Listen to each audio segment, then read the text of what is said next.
Welcome back. I'm Henry Hardwick. Sitting next to me, James Milton and Mark Langdon. And on the phone, Amanda Nicoleman from Paddy Power. So it's Sunday, triple header of Premier League action on Sunday, starting at 12 o'clock with Arsenal-Brighton. I personally thought that Arsenal, got a bit of stick for that performance against West Brom. But penalty aside, West Brom barely had a kick in the second half.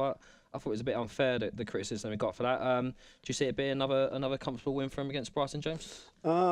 Fairly comfortable. I mean, I think that penalty, the timing and the context of that decision was what people really latched onto. And if West Brom do get ahead, then they can make life very difficult for Arsenal. So I think they did get lucky. And obviously got this Europa League trip to Belarus on Thursday. Still doesn't sound right. Arsenal playing in the Europa League on a Thursday, but there it is. I don't think Arsene's very happy about it. He's certainly not happy about the midday kickoff on Sunday. So yeah, I don't expect a flying start from Arsenal. I think maybe the bet for me would be the Alexandre Lacazette wincast. So that's Lacazette to score in an Arsenal win. He's been left behind, I think, with several other first team regulars. A bit like Arsenal left behind. Very good. I'll set them up for Mark, the Spurs fan. He's scored in his first three home games since signing. You look at the goals he's scored. An excellent header against Leicester, kind of 2 minutes into the season. Scored a lovely goal against Bournemouth, just outside the box. Kind of poacher's finish against West Brom, and then a penalty as well. So he's settled in really well, and he should get chances against a limited Brighton side. Yeah, Mark. Yeah, I mean, I suppose Lacazette is the obvious one. I put him up last week against West Brom. I mean, I think they called him something like Lacapen, didn't they, in France, because of the amount of penalties he scored. I think it's a big boost to anyone that backs him now to know that he is ahead of Alexis in the penalty stakes, really. So, I mean, that is one option. But I was just looking at Arsenal to win to 0.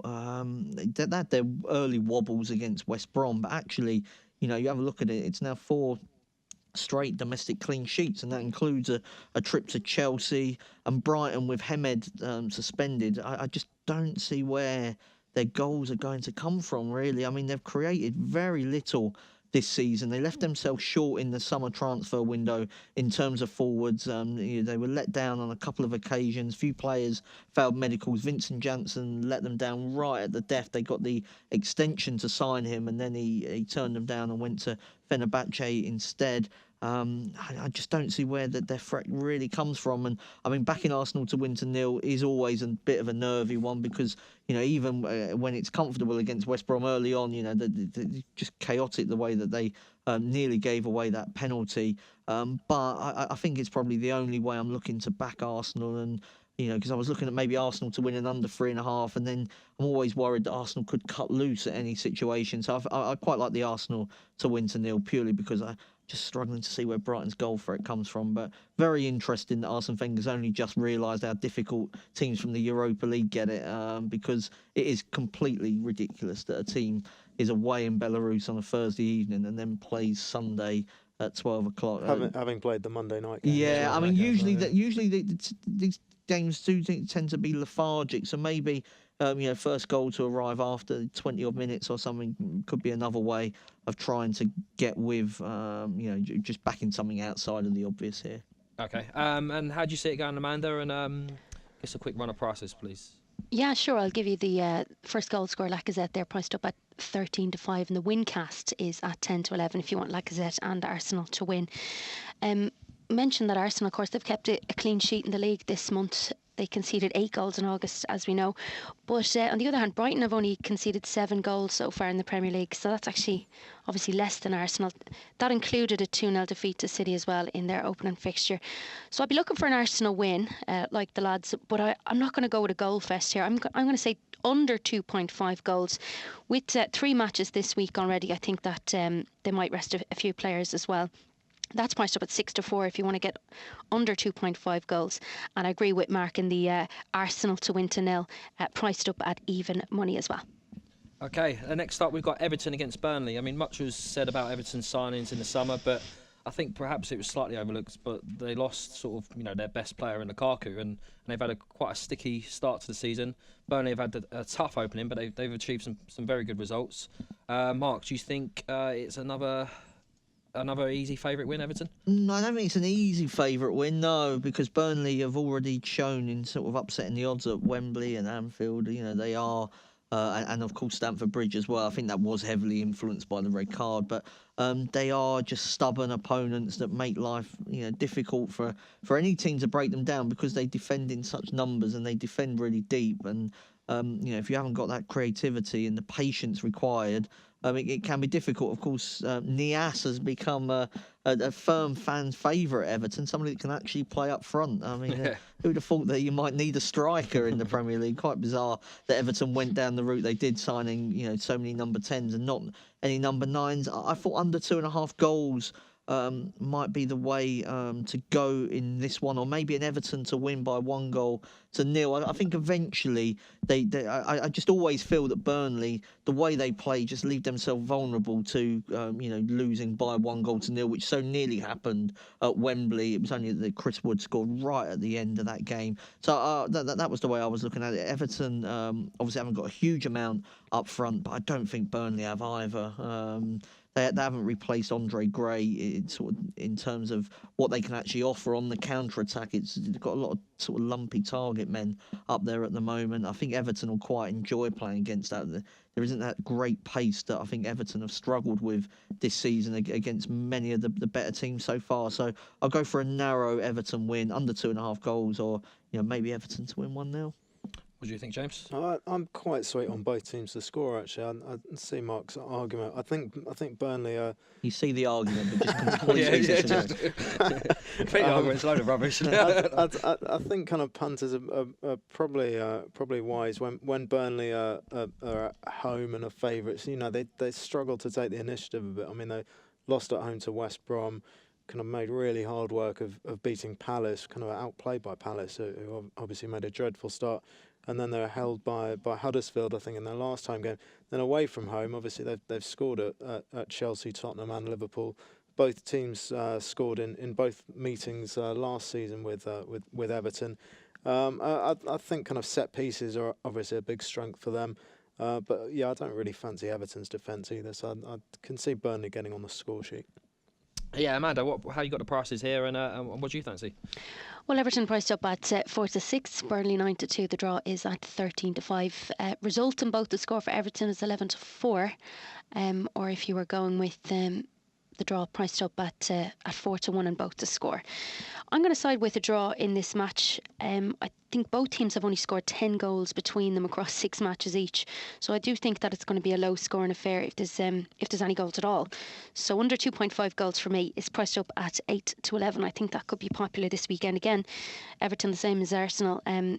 A busy week for them. We'll see them in Limassol this evening. But the draw is priced up at 13-5 in the outright as well. I agree with the guys in saying that Everton just haven't been creating that many chances up front, and of course they are seriously been let down defensively as well. We saw them conceding that stupid goal to Bournemouth last week, where we had to see Niasse come back and save the day. But Burnley, of course, they've no problem taking points off the top teams, as you mentioned, at Chelsea, Spurs and Liverpool already this season. They're also unbeaten in 4, and I think that could continue this week with the draw. Okay, and the final leg of Sunday's triple header is Newcastle against Liverpool. Rafa Benitez, a tactical master, returning to facing his old side. Do you see, James, Rafa being able to get a result against Liverpool, who, for all their attacking threats? It looks like it's one of those games that's sort of made for Benitez. Soak up a bit of pressure and maybe hit him on the break. Do you see any possibility of that? I can certainly see that happening for a while. I just think Liverpool probably have enough to nick it, but it's not going to be easy for them. I mean, they've almost made a mess of the Leicester trip last weekend. Vardy's penalty miss saved them there. So yeah, I think the way you've outlined the game is spot on. Probably the draw at halftime, Liverpool to win in the end might be the way to go. But it's a really tricky game to call, I think, because Benitez versus Klopp, it's such a clash of styles, and you look at the match prices and you think, can I trust Liverpool again with their much publicised defensive problems and after a Champions League trip? But I think they will have to work hard, but they can make their quality tell in the second half.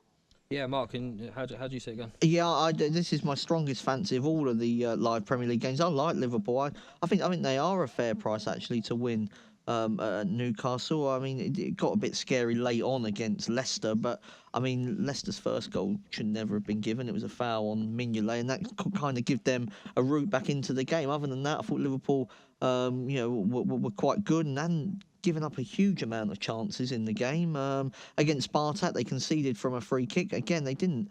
It wasn't like they were making loads of defensive errors. I mean, they could have beaten Spartak 3, 4, 5 goals in that match. I think Coutinho's on his way back. We're seeing that he's making a huge influence on the game. I think Firmino and Salah just be way too clever for Newcastle. Newcastle just haven't got any sort of attacking threat whatsoever to sort of punish Liverpool's defensive deficiencies. I mean, we've seen sort of other teams be able to do it. Like Man City got 5 against them, and Leicester have still got something like Jamie Vardy up front. I mean, Newcastle just haven't got that impetus up there at all. I mean, they are well organised defensively, but I don't think they've got the quality of player to be able to deal with what Liverpool have got in that final third. I'm still pretty sweet on Liverpool having a good season, and will continue to back them probably at my cost. But I mean, I think they are. I still think they're a very good side, so I'm backing them. It's one team, Liverpool. They create so many chances. You don't really mind backing them at sort of shorter prices or on, because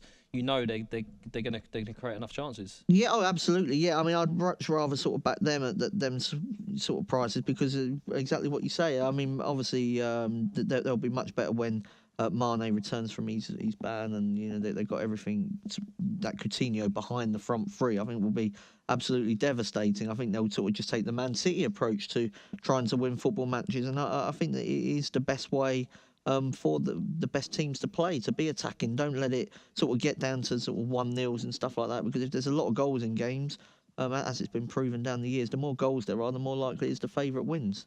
Yeah, Amanda, give us a run of prices for that game, and also what price is the treble, the Arsenal, Everton, Liverpool treble on Sunday, Amanda?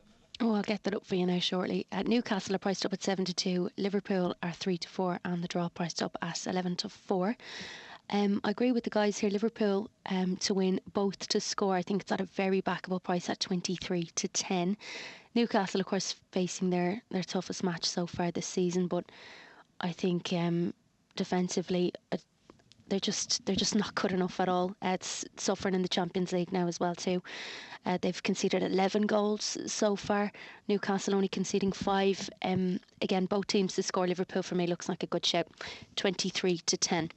Sorry guys, what was the treble you looked for? Yeah, just the favourites treble on Sunday. So Arsenal, Everton, and Liverpool. I guess that'd be three of Arsenal, Everton, Liverpool. Do you fancy Emery? Tenner gets you 35 quid. Oh, right, about fine.